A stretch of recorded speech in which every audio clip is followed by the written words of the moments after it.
Querido Pai,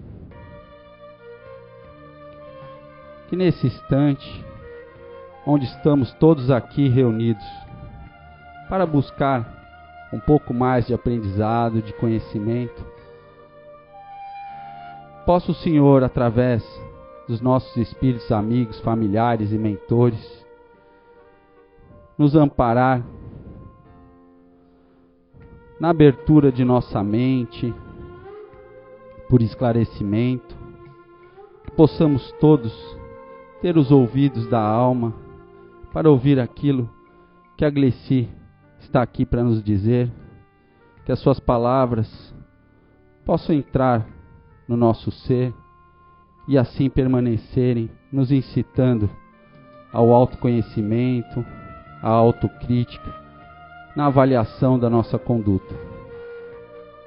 Pedimos também o amparo na leitura, que ela possa nos ajudar com as palavras do Evangelho, trazendo também sabedoria do nosso mestre e amigo Jesus. Obrigado, Pai, por mais esse dia de estarmos aqui. E é em Teu nome, em nome de Jesus, de toda a espiritualidade boa e amiga aqui presente, que damos por iniciado a palestra de hoje. Que assim seja.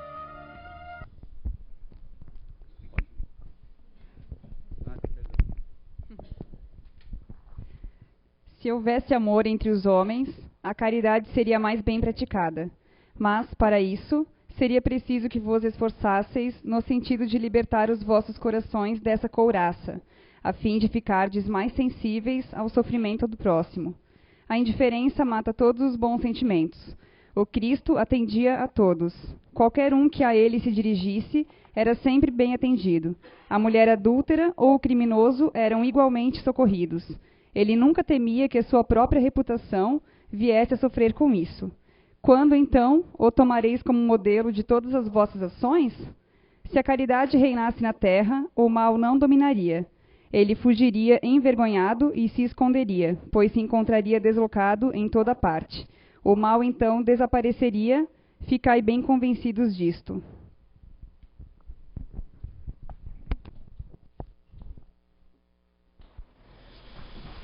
Boa tarde a todos. Que a paz de Deus e o amor de Jesus nos envolva nessa tarde e que possamos juntos falar um pouco sobre a necessidade que temos de lembrar de Jesus a cada minuto da nossa vida. Só me dá um apoio que eu não sei o que aconteceu, ele rodou até o final. Porque Jesus, enquanto esteve conosco, só nos falou na união, na caridade, na humildade, no amor ao próximo. E em todos os exemplos que ele nos deixou, sempre foi enfatizando a necessidade que cada um de nós tem de praticar a humildade, de amar o seu próximo como ama a si mesmo. Porque quando amamos o próximo como nos amamos, nós estamos verdadeiramente praticando a verdadeira caridade moral. Aquela que nos ensina a respeitar a todos como queremos ser respeitados. A agir com os irmãos como queremos que todos ajam conosco. E então, não poderia ser diferente se não citar uma passagem evangélica, aonde Jesus, atravessando a Galileia em direção a Cafarnaum, seguia ele à frente e era seguido por alguns dos seus apóstolos. Entre eles se encontrava João, Mateus, Pedro e Judas. E então, Jesus à frente ouvia o diálogo entre os seus discípulos, que discutiam entre si qual entre eles era o mais amado por Jesus. Qual deles era o maior entre eles. E então Mateus disse que ele era o mais amado por Jesus, porque o Mestre o tirara do pecado e o transformara em pregador.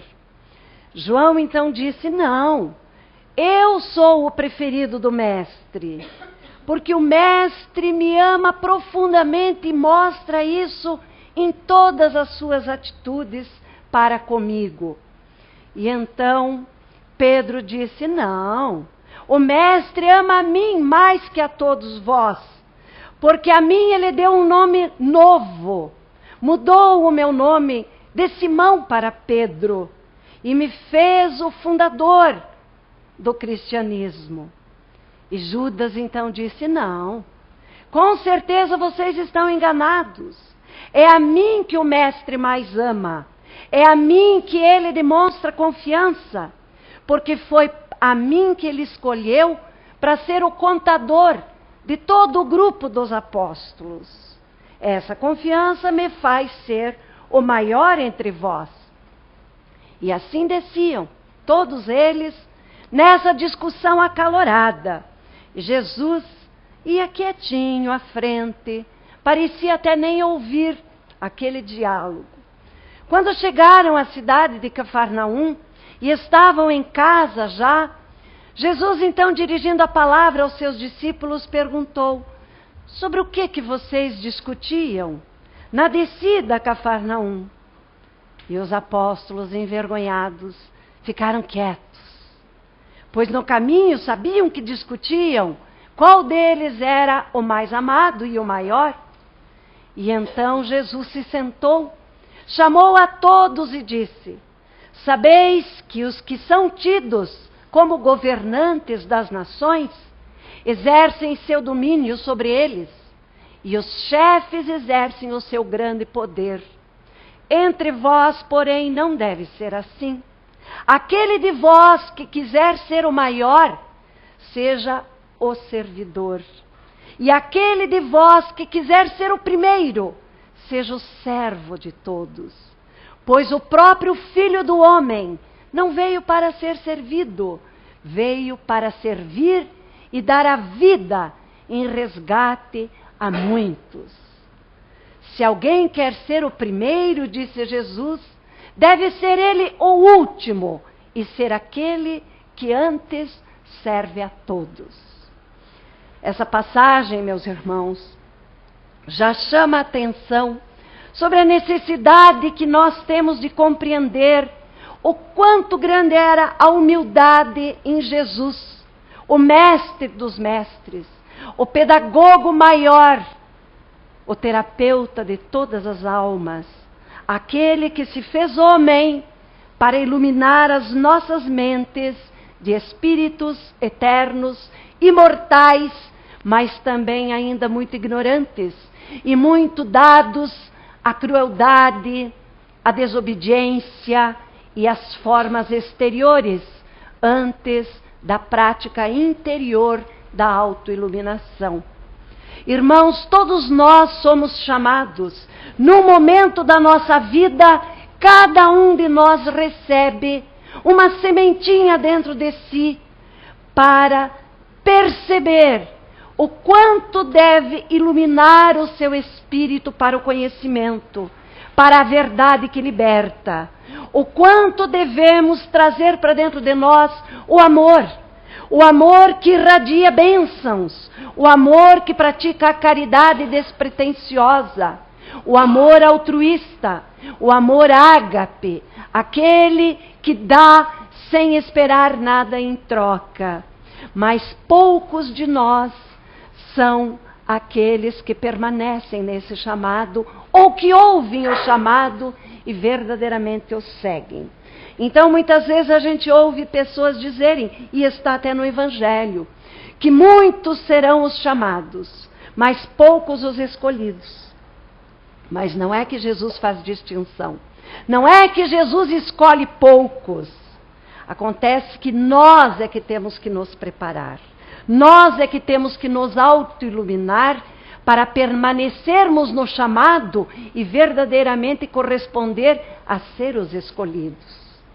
Muitas vezes nos arvoramos de chefes das casas espíritas, dos templos, das igrejas, das verdades religiosas que nos são traduzidas, em comprovação ainda da nossa natureza retardatária, de uma natureza aonde predomina o orgulho, a vaidade, a concupiscência, aonde o poder fala mais alto, aonde queremos ser melhor que os outros, maior que todos.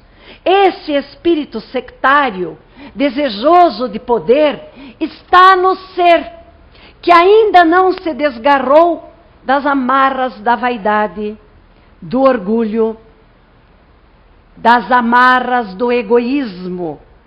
Quando agimos assim, irmãos, estamos agindo de forma completamente contrária do chamado de Jesus.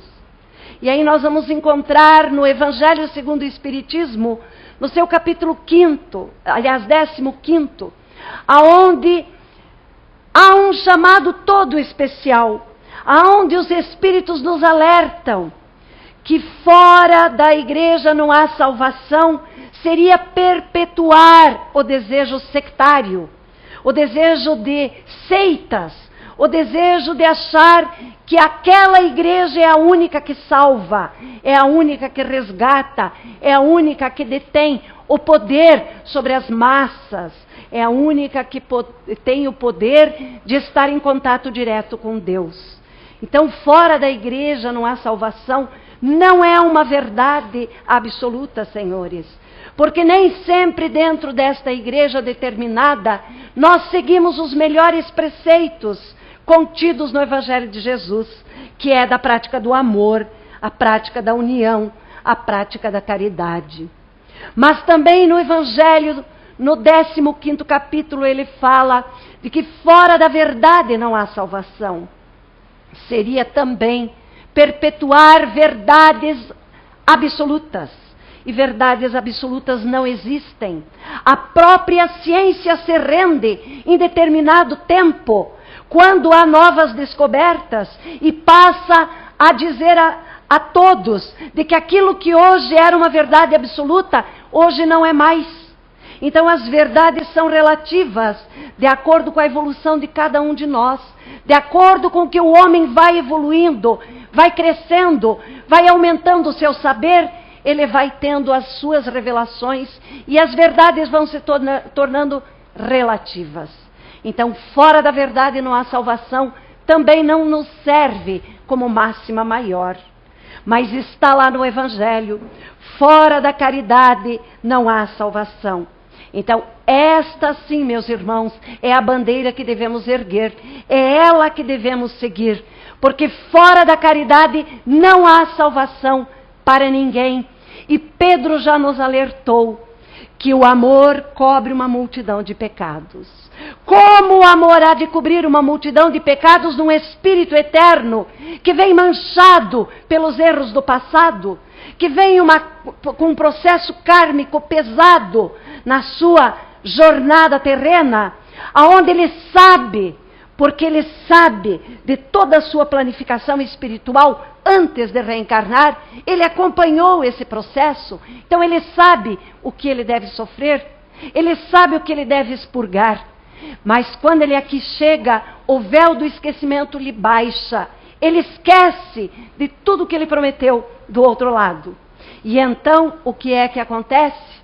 Ele também não faz aquilo que deveria fazer. E muitas vezes não expurga seus pecados, não expurga suas dívidas e ainda adquire mais débitos. Mas quando ele pratica o verdadeiro amor, o amor que move o ser em direção da caridade, então ele realmente vai resgatando os seus débitos, ele vai anulando as suas dívidas, ele vai resgatando as suas mazelas de vidas passadas. Então Pedro foi fabuloso quando ele disse que o amor cobre uma multidão de pecados. Quando praticamos a caridade, meus irmãos, nós colocamos o amor em ação, porque sem o amor não fazemos caridade, e sem a caridade nós não amamos as pessoas. Fazer a caridade material é a mais fácil, essa é a mais simples. Eu limpo o meu guarda-roupa, lá eu retiro tudo aquilo que eu não quero mais e dou àquele que precisa. Eu limpo a minha sapateira daqueles calçados que não me servem mais e dou a quem preciso. Isso é um treino para a caridade. A caridade verdadeira é aquela que age de forma completamente diferente. É quando aquele irmão nos pede e nós damos daquilo que ainda usamos, daquilo que sabemos que ainda gostamos, daquilo que sabemos que poderá nos fazer falta, mas que temos outro recurso, que temos outro no guarda-roupa que pode substituir. Porque o momento da caridade é o momento da necessidade do nosso irmão. Não é o momento em que nós queremos fazer. É o momento em que ela nos bate à porta.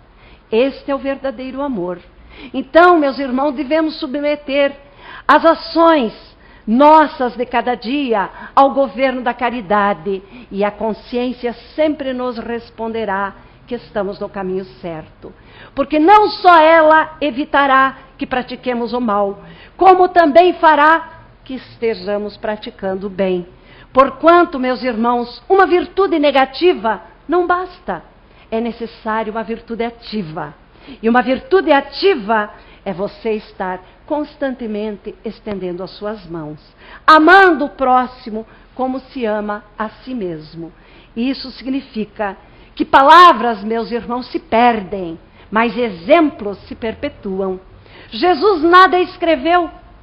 No entanto, o exemplo que ele nos legou é toda nossa lei. É tudo o que temos que aprender. É tudo aquilo que no nosso dia a dia nós queremos ser. É tudo aquilo que nós buscamos a cada minuto que trabalhamos pela nossa reforma íntima, pela mudança das nossas defecções morais em virtudes. Gandhi, o grande homem da Índia, um grande pacificador, um homem de bem, certo dia foi procurado por uma mãe que lhe disse assim: trouxe meu filho para que você diga a ele que não coma mais açúcar, porque eu sei que o açúcar faz mal e o meu filho vive comendo açúcar. E então Gandhi olhou para aquela mãe, olhou para aquele menino e disse: pode ser, mas por favor, me traga seu filho daqui 15 dias. E então a mãe saiu um pouco triste, refletindo sobre aquelas palavras.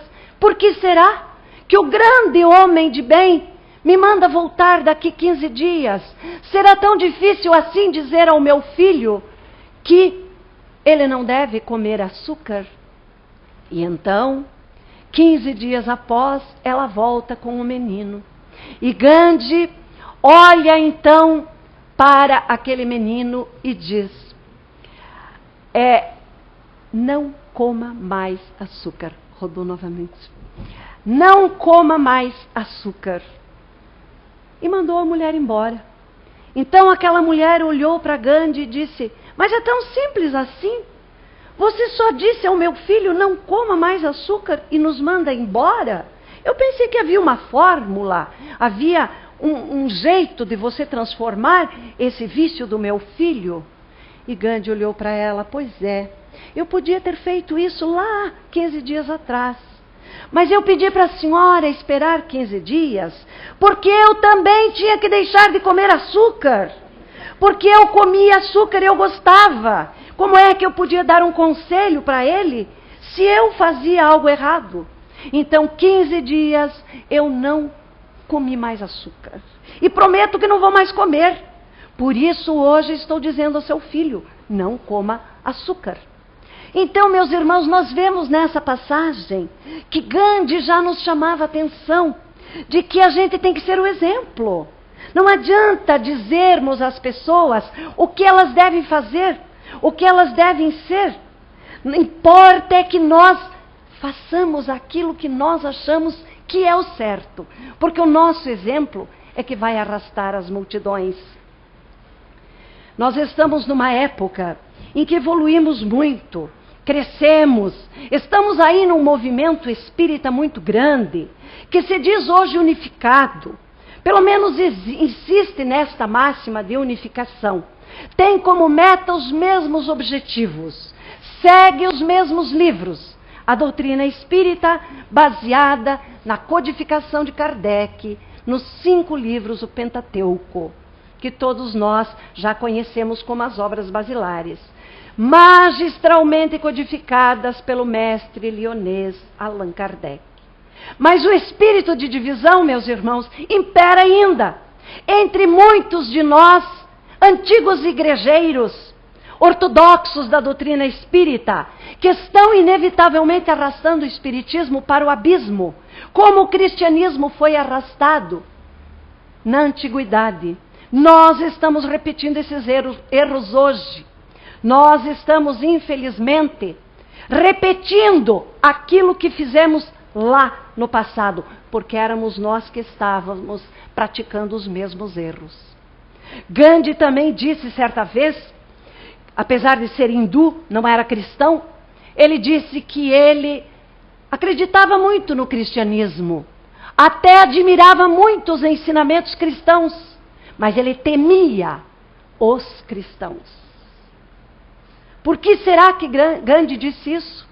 Ele temia os cristãos, que falavam de uma coisa e praticavam outra. Hermínio de Miranda, um grande literato espírita, falecido recentemente no mês de agosto, se não me falha a memória, ele disse também: eu não tenho medo dos espíritos, eu tenho medo dos espíritas. Esses me impõem medo. E vou contar uma história para vocês, me utilizando do livro de Cairbar Schutel, Vida e Atos dos Apóstolos. Na página 122, Cairbar Schutel relata em Vida e Atos dos Apóstolos uma passagem que aconteceu em Icônio, aonde Barnabé e Paulo estavam pregando o cristianismo.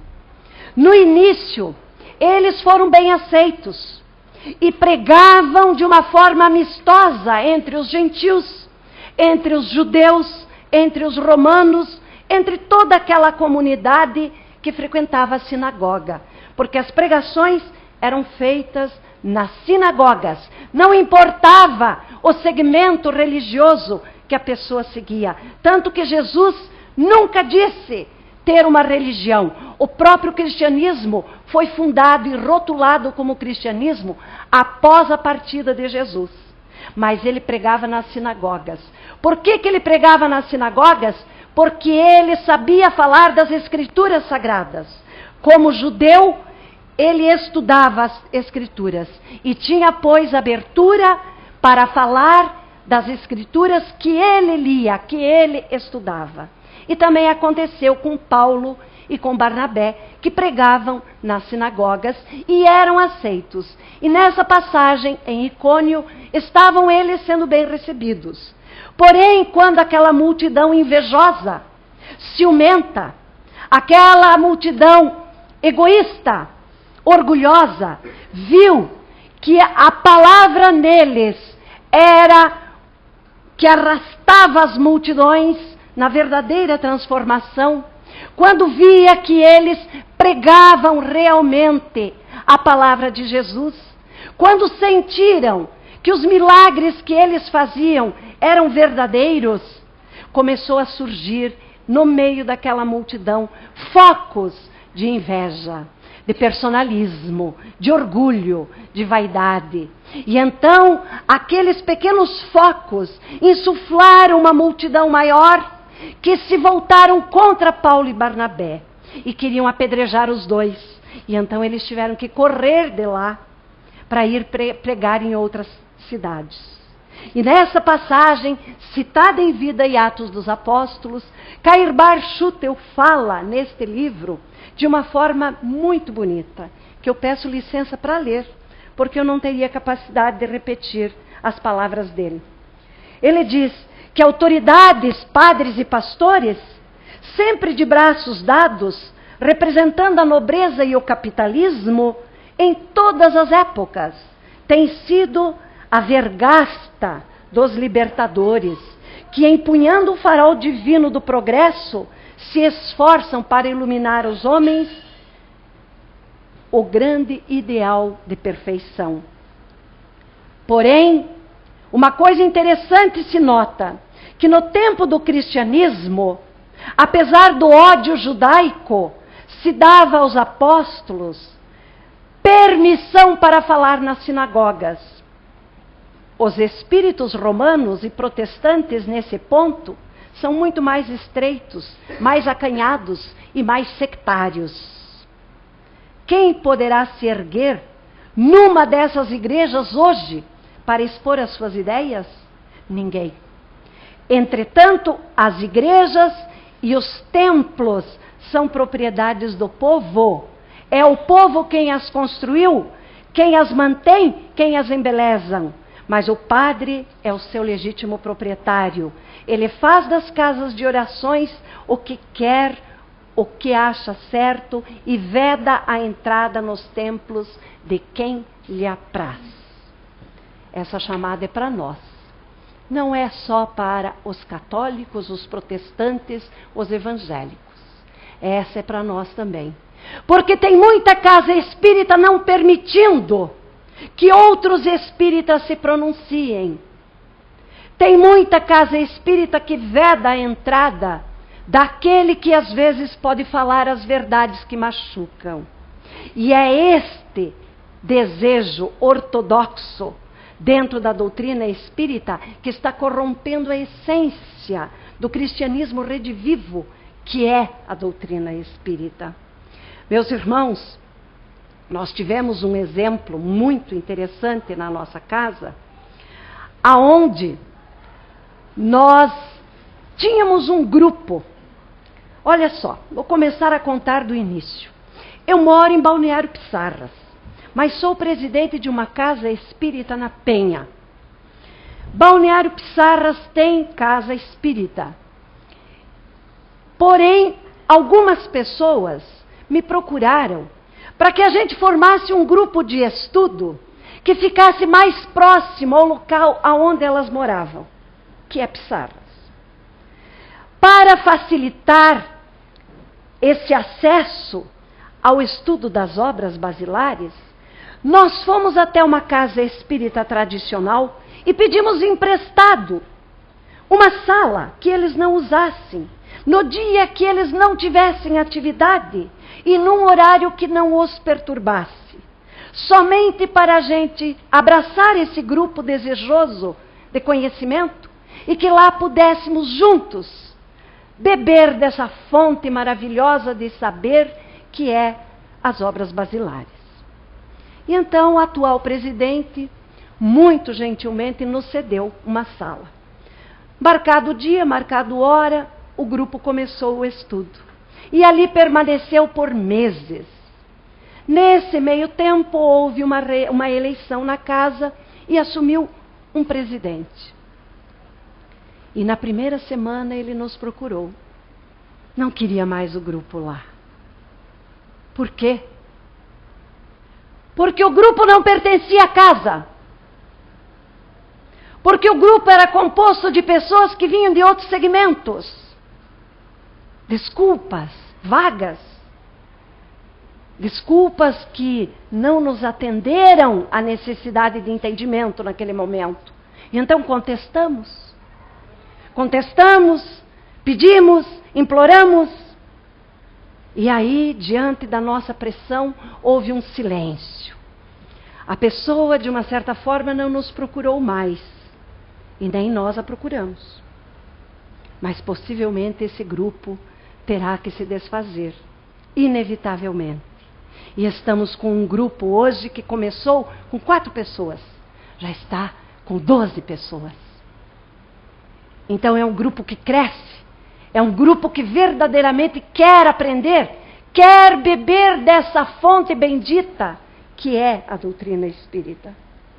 Então esse espírito de divisão nos leva a acreditar no personalismo, no egoísmo, na inveja, no orgulho, na vaidade, onde a pessoa não aceita que haja mais pessoas que também possam abraçar pessoas e fazer com que elas aprendam um pouquinho mais. E aí lá no Evangelho, meus irmãos, no capítulo 11, nós vamos encontrar uma passagem muito bonita que fala da lei do amor. Lázaro nos adverte que a lei do amor substitui o personalismo pela fusão dos seres. E com isso, ela extingue todas as misérias sociais. Meu Deus, quanta verdade contida nessa frase. A lei do amor extingue, acaba com o personalismo, pela fusão dos seres. Nós somos todos irmãos. Não importa se eu sou de segmento A, B, C, D, se eu moro aqui, lá ou acolá, se eu sou branco, se eu sou preto, se eu sou feio, bonito, seja lá o que for, meus irmãos. Nós somos todos irmãos, filhos do mesmo Pai. Por que deixar o personalismo imperar, nos transformando em seres poderosos, dominadores, cheios de verdade, verdades falsas, diga-se de passagem? Quando nós fazemos o contrário dessa lei do amor, nós exacerbamos o egoísmo, o orgulho, a vaidade. E com isso criamos todas as dificuldades, acabando com o espírito de tolerância, de solidariedade, de fraternidade. E geramos até insegurança. Porque quando a gente gera a insegurança, meus irmãos, as pessoas ficam com medo. As pessoas se afastam. As pessoas não querem mais saber de uma doutrina onde elas sentem que os próprios precursores que deveriam dar o exemplo se manifestam de forma contrária daquilo que pregam. Porque falar é bonito e fácil. Mas onde é que está o meu exemplo? Onde é que está a prática no meu dia a dia? Em acolher a todos com o coração aberto? Por esse personalismo, estamos assistindo à desagregação das instituições fraternas, inclusive e principalmente as instituições espíritas, que estão se dividindo, que estão se desagregando, e isso não é bom. Porque se os homens, meus irmãos, se corromperem, a doutrina espírita for corrompida na sua essência, do Evangelho de Jesus redivivo, outros homens terão que vir para restabelecer as leis de Deus através de outras revelações. Então, olha a nossa responsabilidade diante disso, meus irmãos. Olha o quanto nós temos que rever as nossas atitudes. Mas Cristo, o maior pedagogo, o médium de Deus, o governador do nosso planeta Terra, sabia de tudo isso. Porque Ele nos conhecia na essência. Ele sabia no nosso íntimo, na nossa mente, o que pensávamos e do que seríamos capazes. Porque Ele nos conhece desde a eternidade. Ele sabe cada um de nós o que realmente somos, quando não temos esta máscara. Que aqui para nós mostramos a máscara. Para Jesus, essa máscara não existe.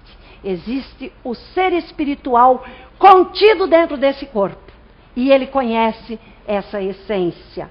E Ele disse: vinde a mim todos vós que estáis aflitos e sobrecarregados, que eu vos aliviarei. Tomai sobre vós o meu jugo e aprendei de mim, que sou manso e sou humilde de coração, e acharei repouso para as vossas almas, pois suave é o meu jugo e leve o meu fardo. O que será que Jesus quis dizer com isso? O jugo a que Cristo se refere, meus irmãos, são as leis de Deus. As leis eternas, imutáveis, que todos nós deveríamos seguir. As leis de Deus, meus irmãos, estão escritas na nossa consciência. Um espírito já disse a Kardec, na questão 621 do Livro dos Espíritos. Aonde estão as leis de Deus? Pergunta Kardec. E o Espírito responde: na consciência do homem. Então nós sabemos que o jugo de Cristo são as leis de Deus, que devemos seguir. Quando nós não seguimos, o fardo se torna pesado. Por quê?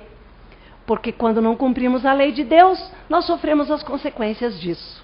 Somos infelizes, somos tristes, somos apáticos, somos revoltados, temos mágoa dentro do coração, temos ódio, temos ira, temos cólera, nos revoltamos, fazemos da nossa família o nosso muro de lamentação, fazemos dos nossos vizinhos a nossa válvula de escape, brigamos com todo mundo, culpamos todos, menos a nós que descumprimos a lei de Deus.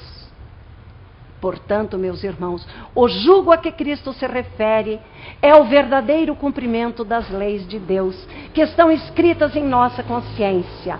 Porque todo ato errado que praticamos, por menor que seja, imediatamente uma vozinha lá dentro nos diz: está errado, você não agiu certo. Se voltarmos os próprios passos e fizermos diferente, estamos então cumprindo as leis de Deus. Se não fizermos este processo, sofreremos as consequências do não cumprimento da lei de Deus, que se transforma em dor, em sofrimento, em muitas vezes tristezas, doenças, pobreza, perda de entes queridos e outras coisas que causam profunda dor, porque nós seremos sempre vítimas, infelizmente, nesse nosso andar falso. Obrigada. Que nós achamos correto muitas vezes, mas nossa natureza retardatária é que infelizmente nos faz que hajamos desta forma. Mas Jesus ainda continuou na sua fala: se me amais, guardai os meus mandamentos, e eu rogarei ao meu Pai, e Ele então vos enviará um outro Consolador, a fim de que fique eternamente convosco o Espírito de verdade, que o mundo ainda não pode receber, porque não o vê absolutamente e não o enxerga. Mas quanto a vós, conhecê-lo-ei, e porque ficará convosco e estará sempre entre vós. Porém o Consolador, que é o Santo Espírito, que meu Pai enviará em meu nome, vos ensinará todas as coisas e vos fará recordar tudo aquilo que eu já vos tenho dito. Olha as palavras de Jesus. Se é preciso que Ele mande o Espírito de verdade, como o fez no século XIX, que o mundo ainda não conhecia, para dizer aquilo que não foi dito, é porque os homens à época dele não estavam maduros para tudo compreender, para tudo receber, para tudo aceitar. Então Ele manda o Consolador, que vem relembrar tudo aquilo que Jesus disse à época em que esteve entre nós, e que foi esquecido, e muitas vezes mal compreendido. E isto é uma verdade atualíssima. Se nós formos refletir o quanto é verdadeira essas frases e essas palavras de Jesus, o quanto nós ainda precisamos descobrir na essência dos seus ensinamentos, aqueles escritos por parábolas que muitas vezes não compreendemos o que significa, o que serve para nós na vida prática.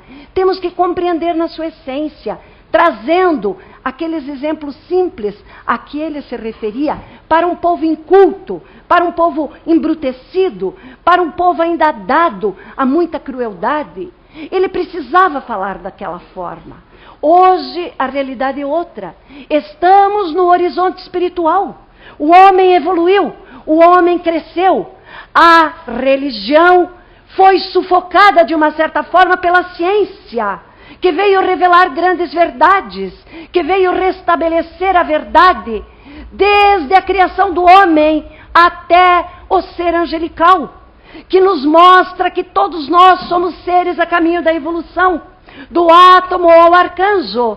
Precisamos trabalhar pelas nossas próprias mazelas, precisamos trabalhar as nossas mudanças pessoais, transformando os nossos vícios em virtudes, nos transformando em homens de bem, em homens virtuosos. Este é o chamado de Cristo, esquecendo do personalismo, esquecendo do egoísmo, força necessária quando ainda estávamos num processo de evolução, saindo do reino animal para o reino hominal. O ego era muito forte, porque é uma força que alavanca o homem a subir, a crescer, a progredir, a evoluir. Mas exacerbamos este ego. E hoje transformamos o egoísmo no orgulho, na vaidade, no personalismo, no poder absoluto.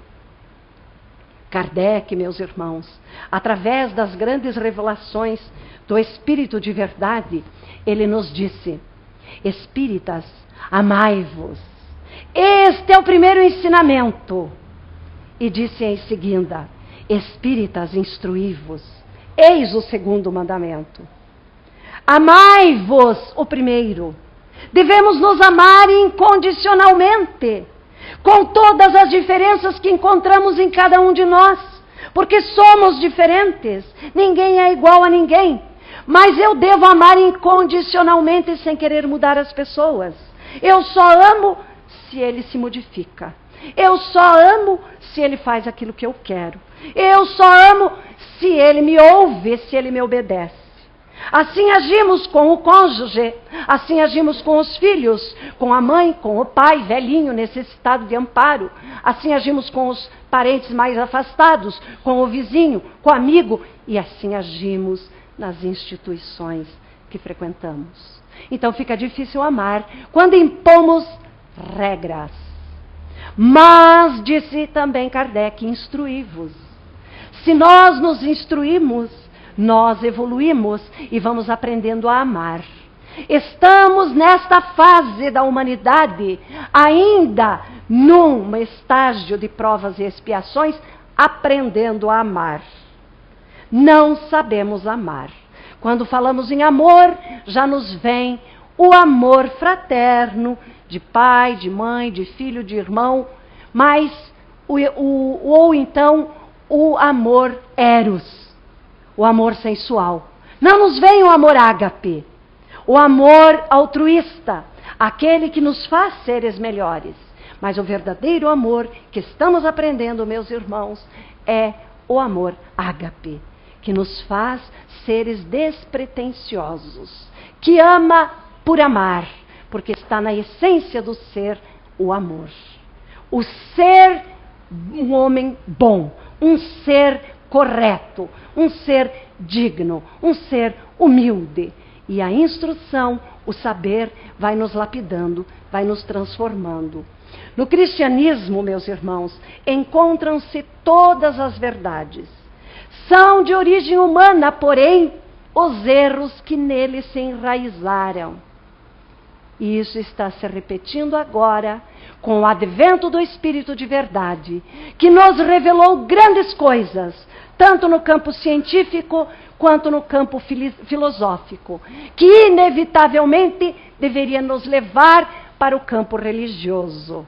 Porque nós só chegamos a adotar o Espiritismo como religião quando o compreendermos como ciência que ele é. Porque disse Kardec que a doutrina espírita é uma ciência filosófica com inevitáveis consequências religiosas.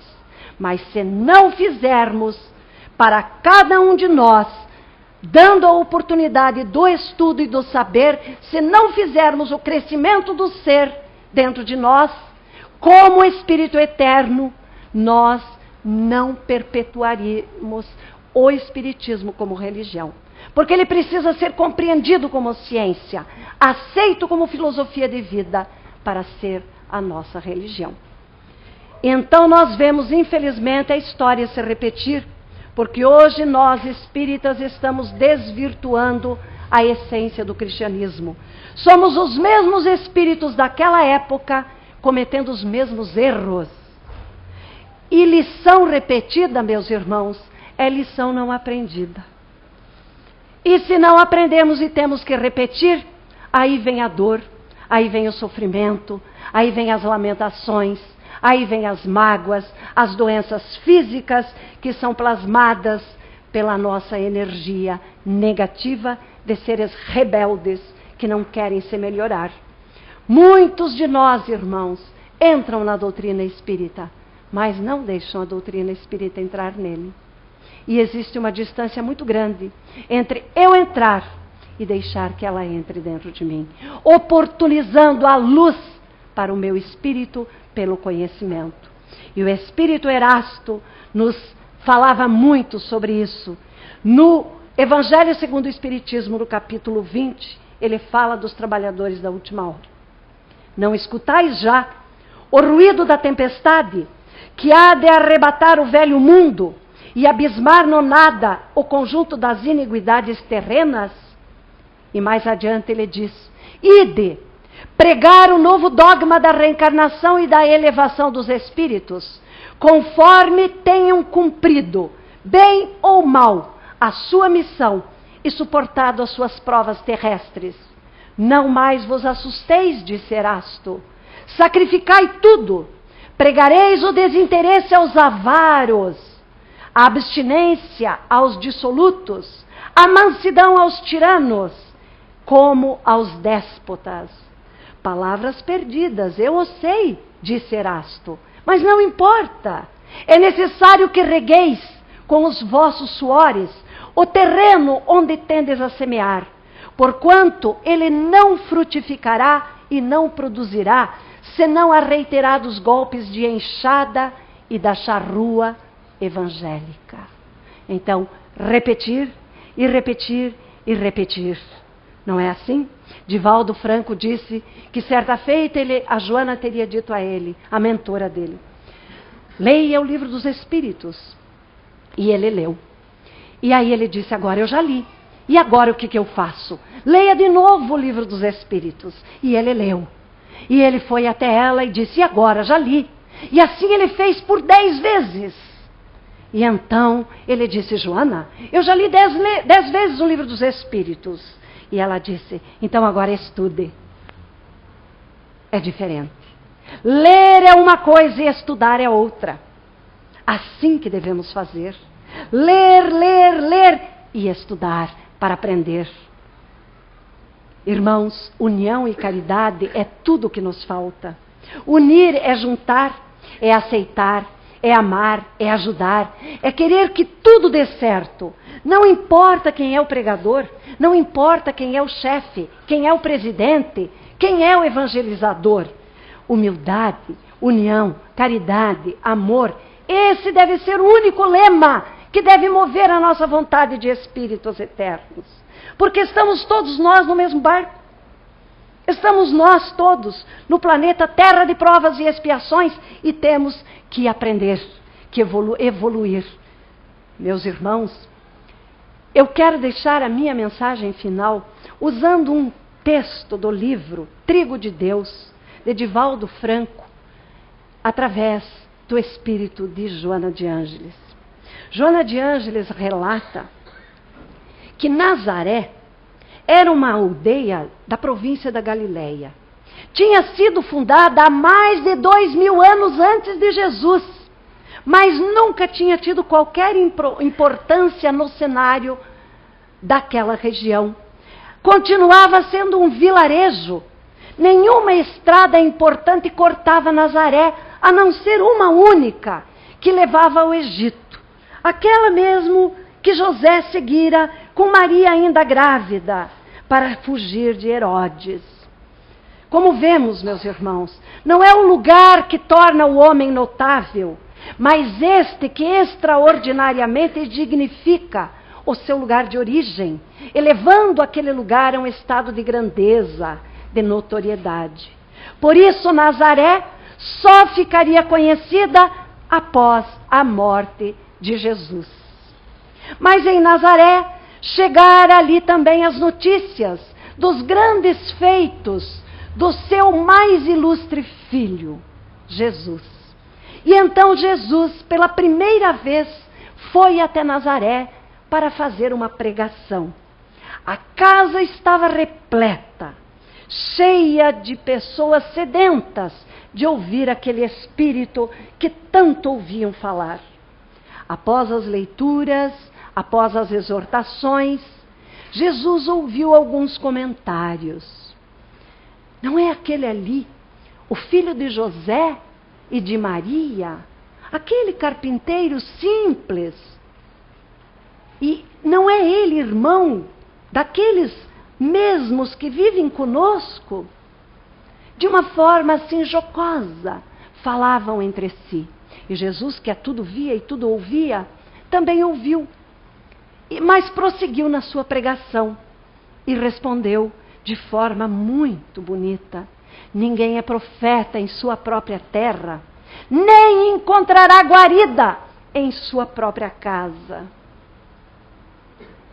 Irmãos, a ira, a inveja e a revolta uniram-se naquele momento em desequilíbrio total e expulsaram Jesus da sinagoga.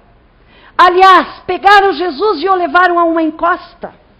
E queriam atirar ele de lá de cima, para que ele sofresse a expiação daquilo que ele pregava. Qual faziam eles com o bode em sacrifício na festa de Yom Kippur? Jesus os olhou com infinita compaixão, liberou-se de suas mãos, atravessou aquele grupo furibundo e desceu a Cafarnaum. Nunca mais voltaria Jesus a Nazaré, que significa lugar de sentinela. Nazaré não o recebeu. A inveja, a mágoa, o despeito dos seus expulsaram-no dali. Quantas Nazarés existem ainda hoje, aguardando os cristãos decididos a fim de os expulsarem de lá? Mas, meus irmãos, Jesus também disse: ide, pregai em todas as casas e em todas as partes, levando a paz. Se lá não fores ouvidos, batei o pó da sandália.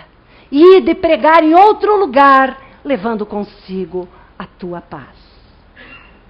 Que esta mensagem fale dentro de nós, aos nossos corações, aos nossos espíritos eternos, e que aprendamos a nos amar uns aos outros como o Mestre nos amou. Muito obrigada. Que Deus abençoe a todos.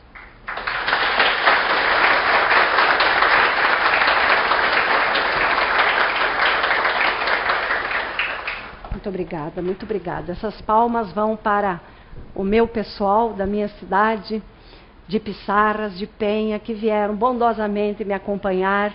Aniversário da minha amiga Lilita hoje. Então, muito obrigada e que sejam eles os abençoados com essas palmas que vocês dedicaram. E quero ainda agradecer aos nossos amigos do Paraná, que com certeza estão nos ouvindo hoje. Muito obrigada. Que Deus abençoe a todos, porque eu tenho certeza que alguma coisa de diferente vai ficar nos corações desses irmãos, lá das terras do Paraná, onde a gente conheceu a doutrina espírita, transformou nossa vida e nos deu alicerce para continuar lutando há 40 anos nessa doutrina de consolo, de paz e de amor. Muito obrigada. Obrigado, Gleice. Ótima palestra. E é aquela história, né, pessoal? Se agregar não quer dizer segregar, né? Muitas vezes a gente se reúne em grupos, sejam profissionais, familiares, religiosos, e aqueles que não fazem parte desse ciclo, desse círculo, né? A gente resolve excluir porque não faz parte do grupo. Então, só através mesmo da caridade, do bom senso, né, para vencer o nosso orgulho e egoísmo, para a gente se fundir, né, com os nossos irmãos. Bom, gente, relembrando alguns recados, nós estamos relançando o Templo do Reencontro, o Arqueologia do Ser, estamos promovendo essas duas obras ao preço de R$50, vale a pena conferir, tá? Reforçando também, nos dias 13, 14 e 15 de setembro, nós temos o Fore Blue, onde vão estar presentes aí, além daqueles que eu falei, o Alamar, o Clóvis Nunes, vai ter o Ney Prieto Pérez, o Saulo Gomes, enfim, vai ser uma jornada aí de muito conhecimento. Ao final dela, no domingo, vamos ter a psicografia pública, né, com o Zé Araújo. Vai ser um momento muito bacana e a gente conta com a presença de vocês, vocês que frequentam aqui a nossa casa, vocês que estão aí na internet nos assistindo, que estão vindo para cá, divulguem também, tragam, convidem seus amigos, aqueles que vocês têm sintonia e sabem que vão também, de repente, curtir esse momento lá conosco, convidem. Levem a inscrição, converse com o pessoal nosso aqui da recepção, para também participar, tá certo? E gostaria também de lembrar que o Fore Blue vai ocorrer no Teatro Michelangelo, né, na Uniaselv, em frente ao Terminal do Aterro. É fácil chegar lá. Mais informações vocês podem adquirir ali na recepção nossa ou pelo site do Fore Blue, que é www.forebu.org.br ou pelo www.ceil.com.br também. E lembrando que esse é o primeiro Fórum Espírita de Blumenau com o tema Espiritismo com Espíritos, tá? Então estamos contando aí com a presença de todos vocês e que todos nós aí possamos ter uma boa semana. E agora vamos elevar o pensamento, relaxar em nossas cadeiras e ouvir a prece final que a Gleice irá fazer. Com os nossos pensamentos ainda elevados ao Pai Maior, nós queremos, Pai, te louvar. Te louvar pelo céu, pela terra. Te louvar pelo sol que aquece, pela chuva que fecunda. Te louvar, meu Pai, pelo dom da vida, pela natureza exuberante, pelos animais, nossos irmãos menores, pela oportunidade desta reencarnação. E queremos, Pai, te agradecer. Agradecer pela família que nos deste, pelos filhos que puseste em nosso caminho para o aprendizado de nós e deles. Agradecemos, Pai, pela oportunidade de conhecermos a tua doutrina bendita e maravilhosa, que tanto nos acalenta e nos disciplina. Obrigado, Pai, pela jornada que nos deste de evolução e por todas as oportunidades que puseste em nosso caminho, através de obstáculos, de dificuldades, porque foram esses percalços que nos fizeram crescer, que nos fizeram evoluir, que nos fizeram chegar a vós, através da dor e do sofrimento, para dizer: obrigado, meu Pai, obrigada pelo dom da vida. Que possamos, Pai, retornar aos nossos lares, envolvidos pelo teu amor, pela tua paz e pela tua luz. Obrigado, Mestre Jesus, pelos exemplos deixados, que possamos fazer vibrar dentro de nós todos os teus ensinamentos, que eles nos sirvam de lição e de aprendizado a cada dia da nossa vida. Obrigada ao mentor desta casa, à espiritualidade amiga, aos nossos guias, à espiritualidade maior, que conosco banqueteou nessa tarde de bênçãos infinitas, e que possamos, Pai, com os corações voltados a vós, retornar satisfeitos, iluminados e apaziguados nas nossas dúvidas e nos nossos sofrimentos. Que assim seja, em nome de Deus, em nome de Jesus. Muito obrigada.